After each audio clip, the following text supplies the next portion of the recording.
வணக்கம். ஓம் சக்தி. மேல்மலையனூர் அங்காளம்மா. இன்றைக்கி என்ன பதிவு எடுத்துகிட்டு வந்திருக்கோன்னா, ஜாதகத்தில் செவ்வாய் தோஷம் இருக்கிறவங்களுக்கான பரிகாரம் தான்.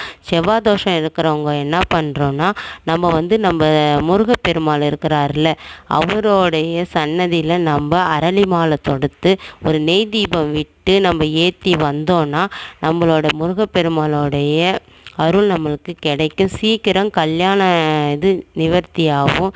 சீக்கிரம் கல்யாணம் கூடி வரும். நம்ம செவ்வாய் தோஷத்துக்கு அதிபதியானவர் நம்ம முருகப்பெருமாள் தான். ஏன்னா செவ்வாய்க்கிழமையும் முருகப்பெருமாளுக்கு அவ்வளவும் உகந்த நாள். ஏன்னா நம்மளுடைய முருகரோடைய அருள் எல்லாருக்கும் எப்பயுமே கிடைக்கும். ஏன்னா செவ்வாய்க்கிழமையில் இந்த செவ்வாய் தோஷம் இருக்கிறவங்க இந்த மாதிரி முருகனுக்கு பரிகாரம் பண்ணிட்டு வந்தீங்கன்னா சீக்கிரம் உங்களுக்கு கெட்டி மேளம் கெட்டும்.